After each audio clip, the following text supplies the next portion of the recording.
चलते हैं दिल्ली से सटे उत्तर प्रदेश के गाजियाबाद की जनता के मुद्दे क्या हैं और लोगों के मन में क्या है। सीधे चलते हैं मोदी कैबिनेट में मंत्री वीके सिंह, जो कि मेरे सहयोगी रविकांत के साथ मौजूद हैं। Ravikant, over to you. देखिए, यहाँ पर हम गाजियाबाद के तुराब नगर मार्केट में है। ये मुख्य मार्केट है गाजियाबाद का, जो सबसे महत्वपूर्ण मार्केट है, जो बहुत ही ज़्यादा सघन है। वहाँ हम हैं, बहुत सारे लोग हमारे साथ हैं जो गाजियाबाद के लोग खरीदारी करने आते हैं। करीब 100 किलोमीटर के आसपास से दूसरे शहरों के लोग भी यहाँ खरीदारी करने आते हैं। यहाँ पर हम लोगों से बात कर रहे हैं। मैडम, इस बार चुनाव में आपके क्या मुद्दे रहेंगे? शिक्षा पर खास तौर से क्या मत है आपका? क्या काम हुआ है पिछले 5 साल में?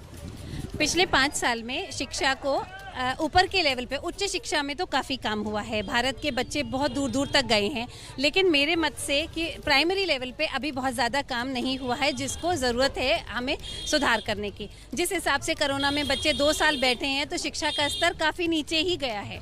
तो प्राइमरी लेवल को सुधारने की बहुत आवश्यकता है, क्योंकि घर घर में बच्चे अपनी पढ़ाई से विमुख हो रहे हैं। प्राइमरी लेवल पर सुधारने की जरूरत है। आप लोगों के ऊपर महंगाई का कितना असर हुआ है? 5 साल में महंगाई बढ़ी है, घटी है? बढ़ी है, बहुत बढ़ गई है महंगाई। और बहुत मुश्किल हो रहा है खर्चा चलाना।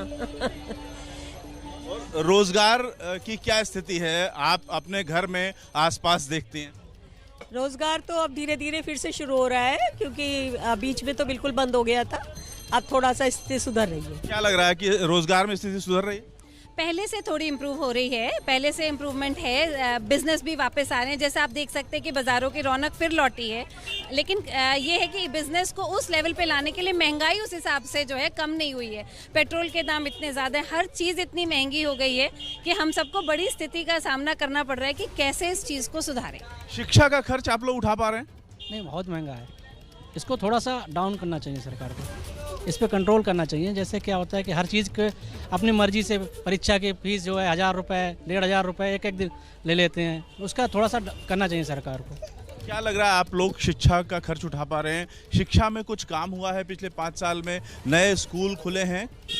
शिक्षा में काम तो हुआ है, लेकिन जो स्कूल फीसिस है, इन्होंने बच्चों की बिल्डिंग फीसिस वगैरह अब काफ़ी बढ़ा दी हैं। अब अगर हम स्कूल ट्रांसपोर्ट वगैरह फीस देखें तो पिछले सालों के मुकाबले कंपैरिजन अगर करें तो स्कूल वालों ने काफ़ी बढ़ा दी है। वो हर पेरेंट्स नहीं पे कर पा रहा, तो समस्या काफ़ी विकट हो गई है। महंगाई को लेकर के क्या स्थिति है? महंगाई भी पहले से काफ़ी बढ़ रही है। देखो, हर चीज़ में ही पेट्रोल के दाम देखें हम और अपनी रोज़मर्रा की चीज़ें देखें तो आम आदमी को काफ़ी समस्या है। रोज़मर्रा के दाल चावल हर चीज़ का भाव रोज़ बढ़ रहा है। क्या स्थिति है? आप लोग शिक्षा का खर्च उठा पा रहे हैं? सर देखिए, मेरी बेटी तो अभी छोटी है, तो एजुकेशन के सेक्टर में तो नहीं बताऊंगा मैं। बट हाँ, अगर मैं बात करूं ओवरऑल, मतलब मैं प्रेफर करूंगा योगी जी को, क्योंकि जो क्लीननेस है और क्राइम जो इतना कम हुआ उनके उसके आने के बाद, प्लस मैं खुद देखता हूं मेरे एरिया में आज की डेट में बहुत ज़्यादा क्लीननेस है, डेवलपमेंट है, रोड्स अच्छी हो गई हैं। तो बेसिक जो नीड्स है वो पूरी हुई हैं कहीं ना। रोजगार की क्या स्थिति है? सर रोज़गार तो चैलेंज है। देखिए, वो एक कहीं स्टेट वाइज नहीं है, वो पूरे सेंट्रल वाइज चैलेंज है इस टाइम।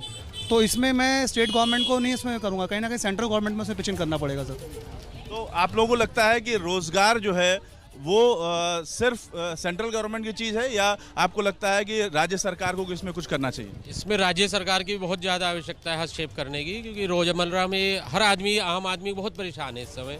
डेली महंगाई जो है डेली अप होती जा रही है। समस्या इस समय विकट है बहुत। कोरोना काल में ये कहा गया कि किसी की भी मौत जो है वो ऑक्सीजन की कमी से नहीं हुई। आप लोगों का क्या एक्सपीरियंस रहा? बिल्कुल गलत है। ऑक्सीजन की बहुत कमी थी। हमारे परिवार वालों ने इस चीज़ को सफ़र किया, कई लोग चले गए इसमें। ऑक्सीजन नहीं था, ये चीज़ हमने खुद अनुभव करी है। आज की डेट में स्थिति बहुत सही है अस्पतालों में, लेकिन उस वक्त विकट स्थिति थी बहुत। हम खुद बहुत परेशान हुए इस चीज़ को लेके। आपका क्या एक्सपीरियंस है इस मामले में? स्वास्थ्य में ये कहा गया कि ऑक्सीजन की कमी के कारण किसी की मौत नहीं हुई यूपी में। ऑक्सीजन की कमी से हमारे ही परिवार में 3-4 लोगों की डेथ हुई है। तो मैं ये तो नहीं कहूँगी कि ऑक्सीजन की कमी से है, लेकिन अब स्थिति बहुत बेहतर है। बिजनेस कम्युनिटी के लोग खुश हैं कि अब रोजगार जो बाजार हैं वो खुल गए हैं। आप लोगों का ओवरऑल एक्सपीरियंस क्या है पिछले 5 साल में बिजनेस को लेकर? लॉ एंड ऑर्डर की स्थिति बहुत सुधार हुआ है। जो व्यापारियों से तहे दिन आप अक्सर देखते थे लूटमार हो गई, आपराधिक प्रवृत्ति के लोग आते थे और सामान का पैसा दिया नहीं दिया, अपहरण, फिरौती और जो इस टाइप की घटनाएं हम लोग आमतौर पे सुनते थे और इस टाइप की, उन सब चीज़ों पर निश्चित रूप से अंकुश लगा है। आज हम सरकार की लॉ एंड ऑर्डर के बारे में पोजीशन की बात करें तो पूरे समाज को, हमारे व्यापार को इसका बहुत अच्छा मिला है और ये सरकार इस मामले में सफल रही है। आप लोगों के मुद्दे क्या होंगे इस बार चुनाव में? एक तो सबसे पहले तो महंगाई कम होनी चाहिए, क्योंकि सबको गृहिणियों को, गृहस्थी को तो बहुत ही दिक्कत हो रही है महंगाई में। और शिक्षा का स्तर, हॉस्पिटलाइज, ये अच्छा होना चाहिए। क्या मुद्दे होंगे इस बार आप लोगों के? महंगाई सबसे बड़ा मुद्दा है, बहुत परेशानी है उसके बिना। महंगाई इतनी ज़्यादा बढ़ चुकी है कि हम लोग परेशान है कि घर की स्थिति को कैसे संभालें। दूसरा भी मैं ये बात कहूँगी कि क्राइम बहुत कंट्रोल हो, ये ऐसे ही चले, जो भी सरकार आए, भाजपा हो कोई भी सरकार हो, लेकिन इन्होंने इस स्तर पे बहुत अच्छा काम किया है। हम लोग बहुत सेफ फील करते हैं आज की डेट में। छोटे व्यापारी भी हमारे साथ हैं, यहाँ पर छोटे छोटे काम करते हैं। आप लोग बताइए, आप लोगों का दिन भर की जो रोजगार की स्थिति है वो कैसी है? रोजगार की स्थिति अभी अच्छा है। पहले लॉकडाउन में बहुत कम था और हम लोग काफ़ी दुखी थे, लेकिन गवर्नमेंट ने हमारी बहुत मदद की, हमें घर भी पहुंचाया और हमारा राशन भी मुफ्त दिया और घर वालों की भी देखभाल की और बहुत अच्छा कंफर्टेबल फील किया हम लोग। ये एक बहुत पॉजिटिव बात है, अच्छी बात है। आप बताइए क्या है एजुकेशन पे, आप लोग एजुकेशन पे आप बोलना चाहते हैं, एजुकेशन का खर्च उठा पा रहे हैं? नहीं, एजुकेशन का खर्च नहीं जुड़ा हुआ ना। यूपी के बारे में बोलना चाहूँगा। यूपी में एजुकेशन की प्राइमरी लेवल की व्यवस्था बिल्कुल सही नहीं है, बिल्कुल भी सही नहीं है। बच्चों के लिए बस एक घेरने के लिए मिड डे मील दिया जाता है और कुछ नहीं। बच्चे ना पढ़ रहे हैं ना कुछ हो रहा है। एजुकेशन में यूपी का शायद मेरे हिसाब से बिल्कुल नील है। Delhi is much better, Delhi is much better. Kejriwal is very very very nice vice CM. आपको बताइए, एजुकेशन, 2 बच्चों के साथ आप हैं, एजुकेशन का खर्च उठा पा रही हैं? जी उठा पा रही हूँ। क्या लगता है कि शिक्षा में पिछले 5 साल में सरकार ने अच्छा काम किया? क्या आपका एक्सपीरियंस क्या है?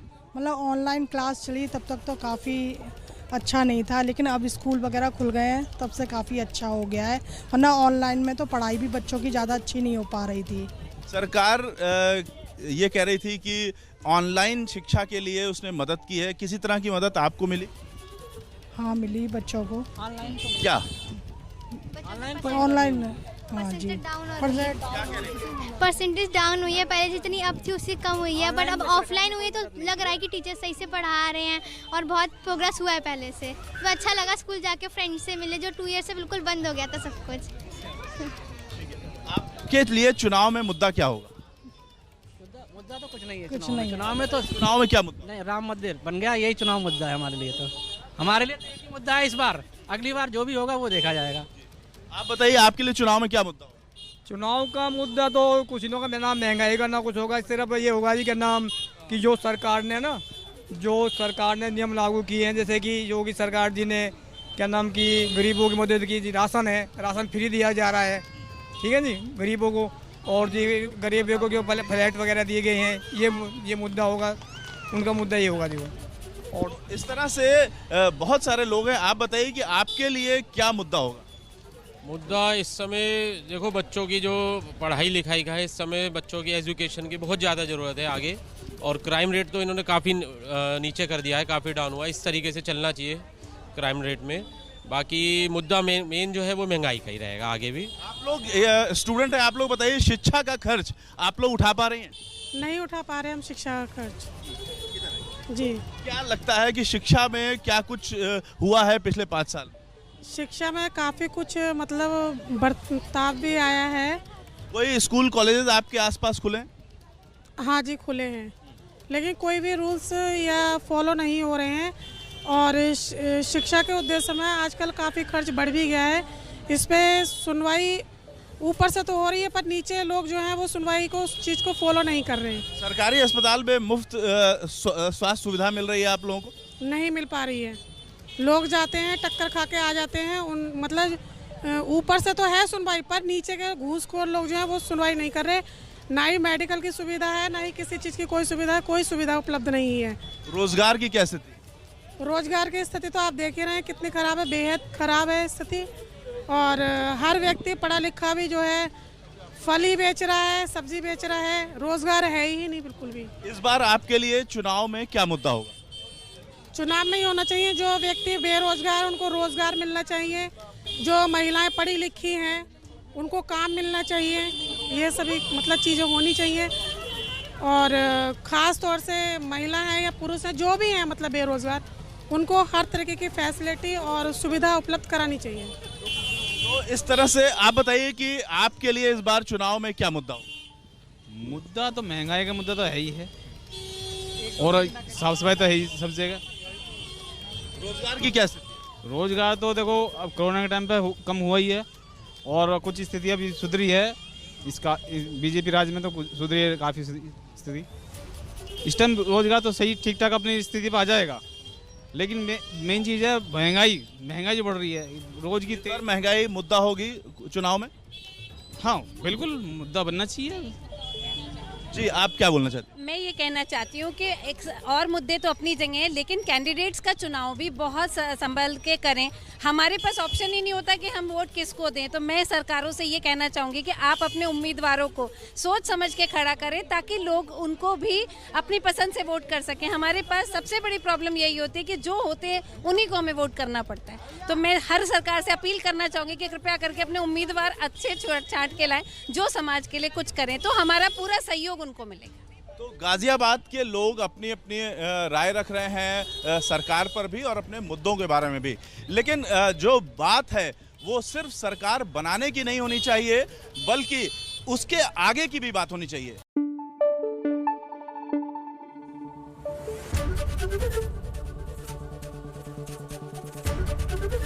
एबीपी न्यूज़ आपको रखे आगे।